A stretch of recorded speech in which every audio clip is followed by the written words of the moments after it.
Je m'appelle Holger Grimm, je suis le directeur du projet Paix et Sécurité de la Fondation Friedrich Ebert ici à Dakar.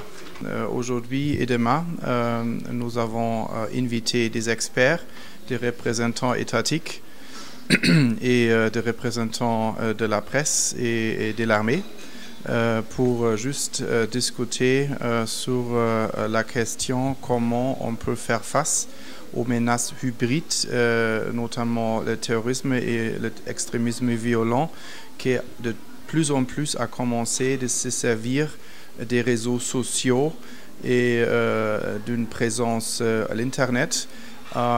Et de cette façon donne l'impression qu'il est omniprésent, qui n'est pas du tout le cas, mais qui donne à la population une idée ou l'impression d'une vraie menace.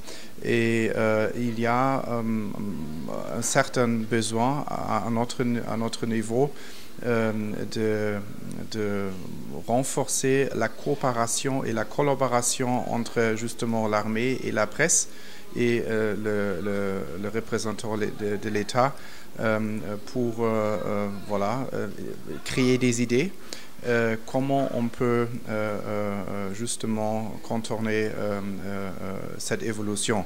Et vu qu'ici sont représentés des représentants de plusieurs États, c'est très important parce qu'il faut, vu que l'Internet ne connaît plus des frontières et des limites, il faut suivre une approche régionale pour cette idée. Bon, il faut déjà savoir qu'au niveau national, dans le service de l'État ou de l'armée, il y a déjà des personnes désignées de la communication et qui suivent exactement et très, très étroitement l'évolution au niveau du terrorisme. Et je pars du principe qu'à partir de l'année prochaine, on compte sur des personnes focales que d'une manière régulière devront échanger des informations, des idées et la Fondation veut bien soutenir aussi dans l'avenir cette plateforme qui doit se développer d'une manière de plus en plus professionnelle. Rachid Bellaba, je suis professeur-chercheur à l'Institut des études africaines à Rabat, au Maroc. Et puis je suis ici en ma qualité d'expert pour un programme développé par la Friedrich Ebert, le bureau Paix et Sécurité et Compétences. Est-ce que vous pouvez revenir sur l'importance de ces programmes? Écoutez, en fait, la réunion d'aujourd'hui, elle fait suite à deux conférences qui se sont déroulées en 2017. La première au mois de mai et la seconde au mois d'octobre. Elles ont porté sur le moyen de développer, de faire un diagnostic des relations entre autorités et médias en ce qui concerne la question du terrorisme. Et le deuxième, il a porté principalement sur le niveau de développement des médias djihadistes. Et l'important, en fait, pourquoi cette réunion, c'est que à travers le premier et la deuxième conférence atelier, on avait découvert qu'en fait, il y avait beaucoup de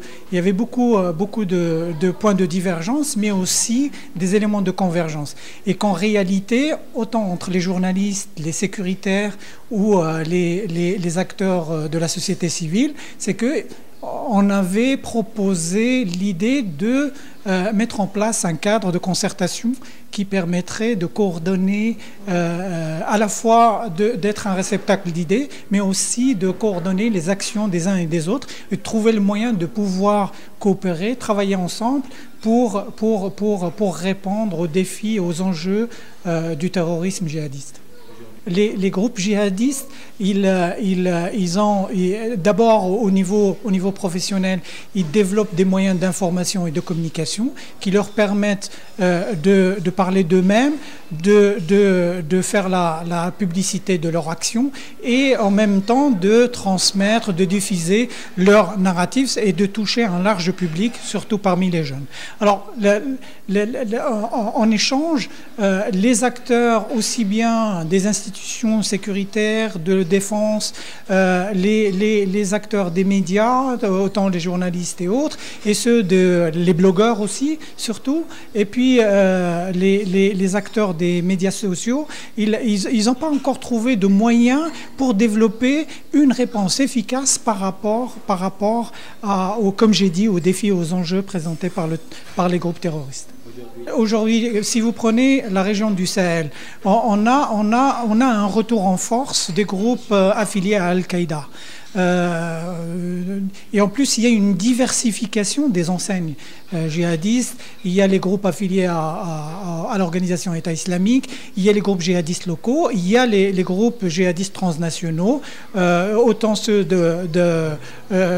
d'Aqmi par exemple, Al-Qaïda, ou là surtout, ou alors Boko Haram, et surtout aujourd'hui Jama'at Nusrat al-Islam al-Muslimin, qui commence à fédérer. Et en même temps, elle a un souci de recruter des compétences, et parmi les compétences, elle insiste énormément sur ceux qui ont des connaissances en matière de médias, en matière d'information et de gestion de communication.